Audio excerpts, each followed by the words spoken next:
കഴിഞ്ഞ ദിവസം രസകരമായ ഒരു സംഭവം മലേഷ്യയിൽ നടക്കുകയുണ്ടായി. രസകരമായതാണോ അല്ലയോ എന്നൊക്കെ പ്രേക്ഷകർ തീരുമാനിച്ചുകൊള്ളുക. ഗാസയിലെ ഇസ്രായേൽ ആക്രമണം ഏറ്റവും അധികം വിഷമത്തോടുകൂടി നോക്കിക്കണ്ടിരുന്ന രാജ്യമാണ് മലേഷ്യ എന്ന് പറയുന്നത്. നമ്മുടെ സക്കീർ നായിക്കിനൊക്കെ മലേഷ്യ അഭയം കൊടുത്തിട്ടുണ്ട് എന്നുള്ളത് വേറൊരു കാര്യം. സക്കീർ നായിക്ക് നിരന്തരം മലേഷ്യയിലിരുന്ന് വിഷം തുപ്പുന്നുമുണ്ട്.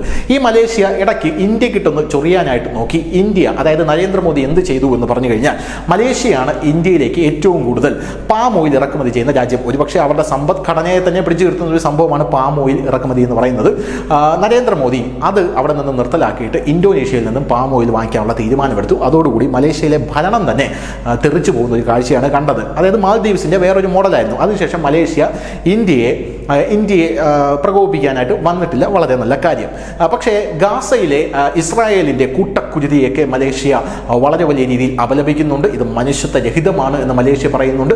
ഇത്തരത്തിലുള്ള വിഷയങ്ങളൊന്നും തന്നെ ഞങ്ങൾ വച്ച് പൊറുപ്പിക്കില്ല എന്നൊക്കെയുള്ള വലിയ രീതിയിലുള്ള വായ്ത്താളങ്ങൾ മലേഷ്യ അടിക്കാറുമുണ്ട്. അതുകൊണ്ട് തന്നെയാണ് കോലാലംപൂരിൽ 41 പേർ ഉൾപ്പെടെ 127 ഫലസ്തീനികൾ അങ്ങോട്ടേക്ക് ചെന്നിരുന്നു. അതായത് മലേഷ്യയിലാണല്ലോ കോലാലംപൂർ. അവിടെ 41 പരിക്കേറ്റ് 41 ഫലസ്തീനി അഭയാർത്ഥികൾ അങ്ങോട്ടേക്ക് വന്നിരുന്നു. അങ്ങനെ പരിക്കേറ്റവരുൾപ്പെടെ 127 ഫലസ്തീനികൾ കഴിഞ്ഞ വർഷം ഓഗസ്റ്റിൽ ചികിത്സയ്ക്കായി മലേഷ്യയിലേക്ക് എത്തി. അവരെ കണ്ടതും മലേഷ്യക്ക് ഹൃദയത്തിൽ നിന്നും വിങ്ങൽ പൊട്ടിപ്പുറപ്പെട്ടു. വലിയ രീതിയിൽ മലേഷ്യ കണ്ണുനീർ വാർത്തു. മാനുഷിക കാരണങ്ങളാൽ ആ പിഞ്ചു കുഞ്ഞുങ്ങളെ മലേഷ്യ തങ്ങളുടെ രാജ്യത്തിലേക്ക് ആനയിച്ച് വിളിച്ചു കയറ്റി അവിടെ ഒരു ഇടം കൊടുത്തു. അതായത് ആശുപത്രിയിൽ ചികിത്സിക്കാനും അവിടെ ഭക്ഷണം കഴിക്കാനും ഒക്കെ ഇടം കൊടുത്തു.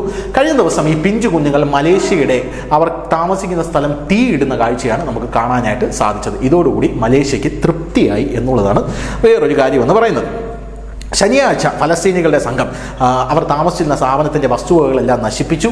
ആ ദൃശ്യങ്ങളെല്ലാം തന്നെ ഇപ്പോൾ പുറത്തു വന്നിട്ടുണ്ട്. അവിടെ തീയിട്ട് ചുട്ടരിച്ചു. അവരെ ഒന്ന് തുറന്നു വിട്ടിരുന്നെങ്കിൽ ചിലപ്പോൾ അവർ മലേഷ്യ തന്നെ പൂർണ്ണമായിട്ടും കത്തിച്ച് കളയുന്ന ഒരു കാഴ്ച നമുക്ക് കാണാനായിട്ട് സാധിച്ചേനെ. അതിനുള്ള ഭാഗ്യം എന്തായിരുന്നാലും നമ്മൾ ഇന്ത്യക്കാർക്ക് ഉണ്ടായില്ല. മലേഷ്യയുടെ ആ ഒരു മലേഷ്യയുടെ ആ ഒരു വിഷമം അങ്ങ് മാറിക്കിട്ടി എന്നാണ് സോഷ്യൽ മീഡിയയിലൊക്കെ പരക്കെ ആൾക്കാർ പറയുന്നത്. മാനുഷിക കാരണങ്ങളാൽ ഞങ്ങൾ ഇവരെ ഇരു കൈയും നീട്ടി സ്വീകരിച്ചു എന്നാണ് മലേഷ്യ പറയുന്നത്. ആ മാനുഷിക കരങ്ങൾ ഞങ്ങളിപ്പോൾ പിൻവലിക്കുകയാണ് എന്ന് മലേഷ്യ പറഞ്ഞിട്ടുണ്ട്. ഈ ഫലസ്തീനികൾ ശനിയാഴ്ച ഫലസ്തീനികളുടെ സംഘം സ്ഥാപനത്തിൻ്റെ, അതായത് ഇവരെ താമസിപ്പിച്ചിരുന്നത് വിസ്മ ട്രാൻസിറ്റ് എന്ന് പറയുന്ന ഒരു സ്ഥലത്താണ് ഇവരെ താമസിപ്പിച്ചിരുന്നത്. വിസ്മ ട്രാൻസിറ്റിൽ മാത്രമല്ല, ഇവരെ 41 ഫലസ്തീനികളെ തുവാങ്കു മിസാൻ മിലിറ്ററി ഹോസ്പിറ്റലിലും 86 പേരെ 127 പേരുണ്ടായിരുന്നല്ലോ 86 പേരെ വിസ്മ ട്രാൻസിറ്റിലുമാണ് പാർപ്പിച്ചിരുന്നത്. 2 സ്ഥലവും ഇവർ നല്ല രീതിയിൽ കുളമാക്കി കൊടുത്തു എന്നുള്ളതാണ് മനസ്സിലാകുന്നത്. മലേഷ്യൻ അധികാരികളെ അവരെ ട്രാൻസ്മിറ്റിൽ പാർപ്പിച്ചതിൻ്റെ പ്രധാനപ്പെട്ട കാര്യം എന്ന് പറയുന്നത് ഇവരെ ഗാസയിലേക്ക് തിരിച്ചയക്കാനുള്ള വിസയുമായി ബന്ധപ്പെട്ട് ചെറിയ പ്രശ്നങ്ങൾ വരുന്നുണ്ട്. എന്തായാലും അവരകത്തേക്ക് വന്നപ്പോൾ തന്നെ മലേഷ്യക്ക് കാര്യം മനസ്സിലായി. ഉടനെ തന്നെ തിരിച്ച് ഗാസയിലേക്ക് അയക്കാനായിട്ടുള്ളൊരു വിസയും ആയിട്ട് ബന്ധപ്പെട്ട ചില പ്രൊസീജിയേഴ്സ് ഉണ്ട്. അതുവരെ നിങ്ങൾ ഇവിടെ താമസിക്കുമെന്ന് പറഞ്ഞ് മലേഷ്യക്കാരെ ഇവർ വിസ്മ ട്രാൻസിറ്റിലും ഈ മിലിറ്ററി ഹോസ്പിറ്റലിലും കൊണ്ടുവന്ന് താമസിപ്പിച്ചു.